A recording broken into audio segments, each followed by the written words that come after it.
Hey, what's up, everybody? Welcome to episode number 95 here on season 1. Wow, that really felt like I was announcing something. Episode number 95. Okay, I don't know what I sound like now. Whatever. Lost my thought. Okay.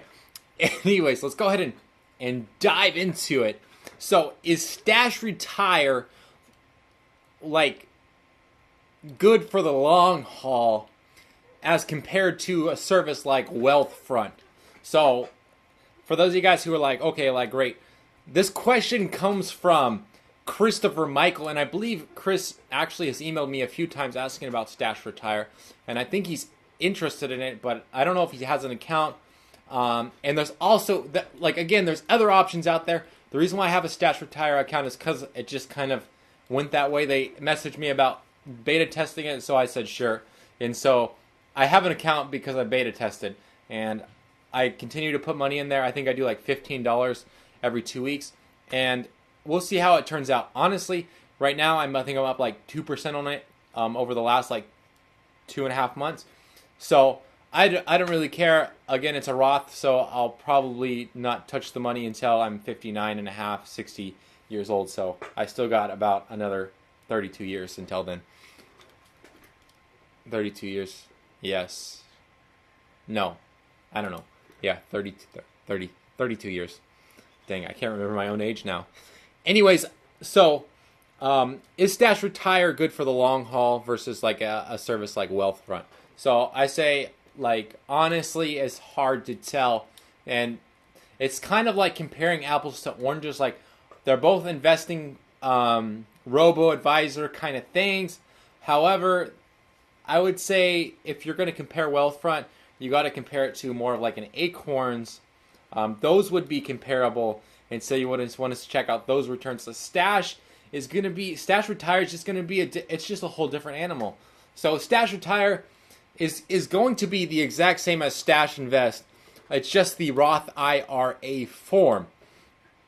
However, within Stash, you have to buy and sell your own ETFs. So if you're an investing mogul, or you love investing and you kind of like have knowledge of investing, then that's okay, because, you know, if it hits a certain stop loss or it hits a certain price where you're down whatever 20% on $1,000 and you're like, oh my gosh, I'm never going to get out of this. So you're down to $800.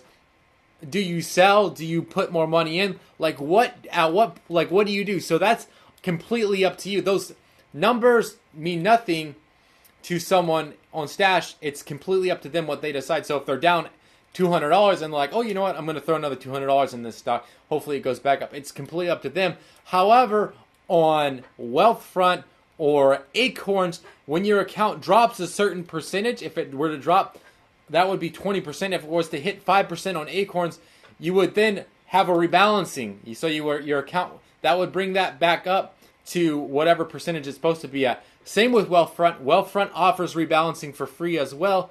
So that's going to be one of the major differences between Stash Invest or Stash Retire and Wealthfront, is the rebalancing. So on Stash Retire, you're going to have to rebalance yourself, where Wealthfront will do it automatically for you, which is actually pretty important. Totally lost my train of thought. Went off on a rant.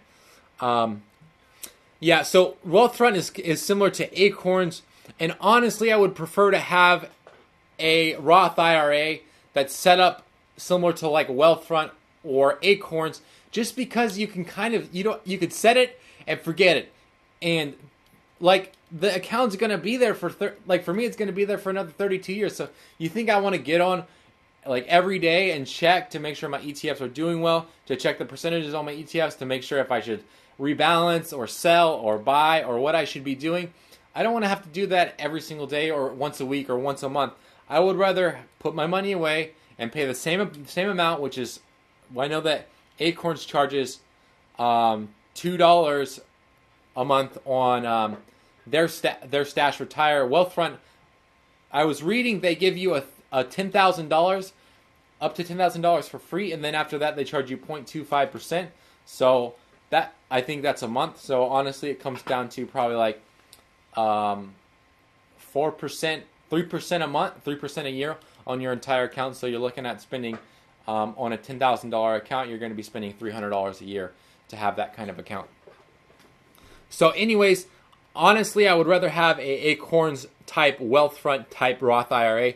But for now, I have a Stash Retire Roth IRA, and I love it. I love Stash Retire. That's because that's just the way I'm set up. I love to trade myself. I have a swing trade in the mornings most of the time. So I just love like the hands-on feel that I get, and I still get that from Stash Retire. However, I wish that I could just set it and forget it.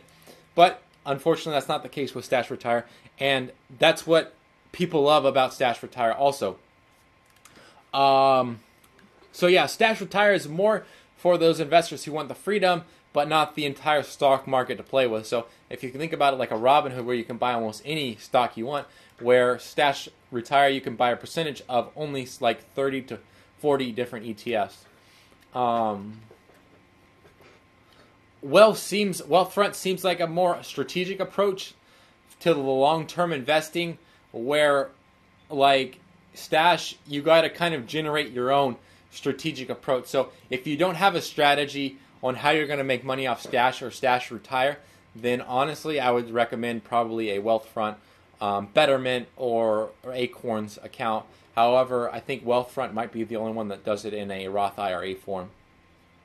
And then lastly, if I didn't, I already touched on it, but rebalancing. This is probably one of the most important things, and to any account long term, is that the rebalancing. So, like for instance, Wealthfront may put like 30% of your investment into bonds, and then if that was to drop like 5% down to 25%, they may sell 5% of your shares over here to put it back over there to bring that back up to 30%.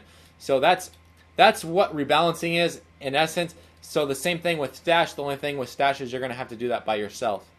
And it's up to your strategy whether you want to rebalance or not. Personally, I do rebalance my own Stash and Robinhood account.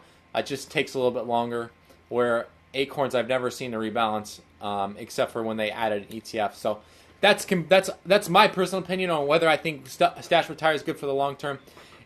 With Stash, you get to decide whether it's going to be good for the long term. With Wealthfront, you leave it up to someone else that's probably going to generate pretty good, or leave it up to a robot that's probably going to generate pretty good returns.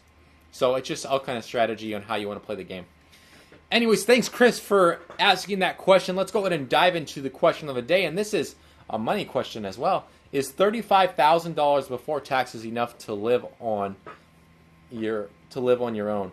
And the answer to that is, I think it is. I think that you have to find a place to live that will pay you $35,000 that you can. So, for instance, if you move to like Puerto Rico, you might, and we're making $35,000. You could probably buy a house. You could do a lot of stuff, and still have some money left over, and you could be able to live on the land for a long time, getting paid that much a year. You can move to a place abroad, like places like Thailand. There's other places that the economy or the dollar goes a lot farther that you can move and still make it. There's places in the actual continental United States that you can move, buy a house for around that much or a little bit more, and then pay, I think, a mortgage of like $100 or something like that, and still have money left over that you can go live. It's kind of like,